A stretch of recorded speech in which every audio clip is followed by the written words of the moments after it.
Shalom Bapak Ibu Saudara sekalian, tentu kita tetap bersemangat, kita belajar firman Tuhan, dan tentu kita bersemangat juga untuk memperkaya diri kita. Makin banyak firman Tuhan yang kita mengerti, makin bijaksana kita akan hidup, supaya hidup kita sungguh-sungguh boleh berkenan kepada Tuhan. Kita akan berdoa terlebih dahulu untuk membuka acara Manarima hari ini. Terima kasih Tuhan kalau kami boleh berjumpa kembali di dalam acara Manarima hari ini Tuhan. Kami perlu belajar firman-Mu sebab kami yakin dan percaya bahwa kami hidup bukan hanya dari makanan jasmani, kami juga perlu makanan rohani yaitu firman Tuhan. Kiranya Roh Kudus memberikan kepada kami pengertian yang baru, bahkan juga pewahyuan ilahi Tuhan. Rahasia kebenaran firman-Mu sungguh-sungguh boleh kami mengerti dengan belajar firman-Mu. Terpujilah nama-Mu di dalam nama Tuhan Yesus Kristus. Haleluya. Amin. Shalom Bapak Ibu Saudara-saudara sekalian. Kali ini saya angkat satu tema untuk topik pembahasan kita dalam Manarima hari ini adalah kapan adopsi itu terjadi. Sekali lagi, topik yang akan kita bahas adalah kapan adopsi itu terjadi. Pertanyaan kapan adopsi itu terjadi merupakan sebuah pertanyaan yang memang harus dijawab supaya kita memiliki keyakinan yang pasti apakah kita sudah memenuhi syarat untuk diangkat sebagai anak oleh Allah ataukah tidak?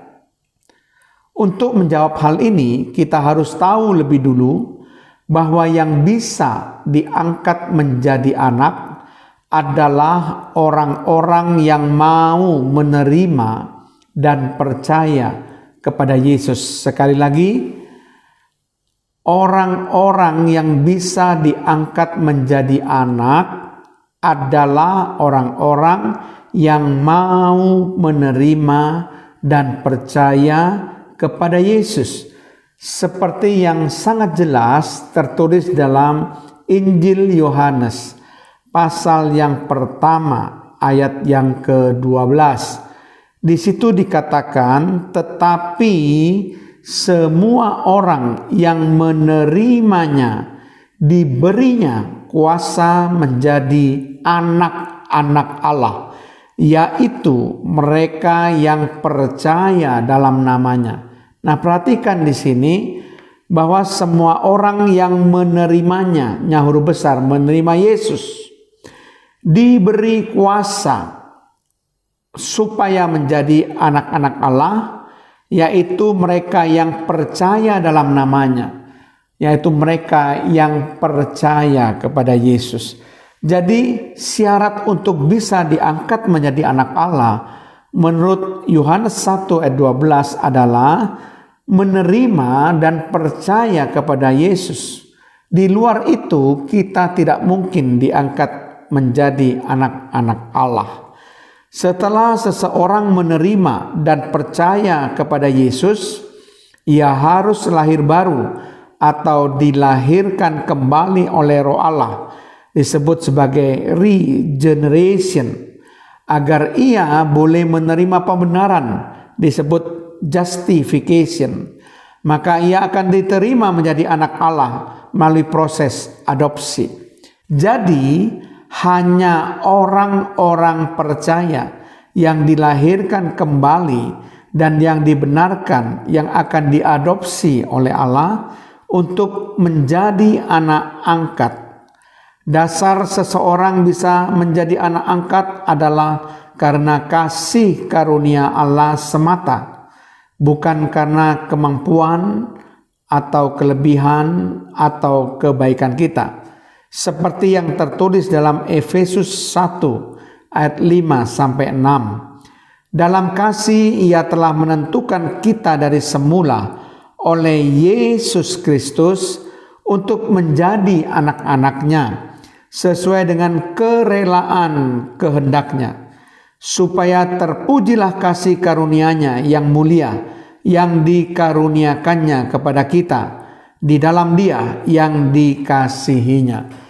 Jadi saudara, adopsi menjadi anak berlangsung bersama dengan peranan Roh Kudus dalam orang percaya. Tanpa peranan Roh Kudus, seperti yang disebutkan di dalam surat Roma ayat 8:14, kita tidak mungkin diangkat menjadi anak. Kita sudah membahas tadi bahwa untuk bisa menjadi anak Allah itu hanya semata-mata karena kasih karunia daripada Allah. Seperti yang kita baca tadi dalam Efesus 1 ayat 5-6. Tetapi diperlukan peranan Roh Kudus dalam orang percaya supaya kita bisa diadopsi menjadi anak oleh Allah. Sebagaimana tertulis dengan sangat jelas di dalam Roma 8 ayat 14, semua orang yang dipimpin oleh Roh Allah adalah anak Allah. Perhatikan, semua orang yang dipimpin oleh Roh Allah adalah anak Allah. Jadi tanda adopsi atau pengangkatan anak dibuktikan oleh pimpinan Roh Kudus.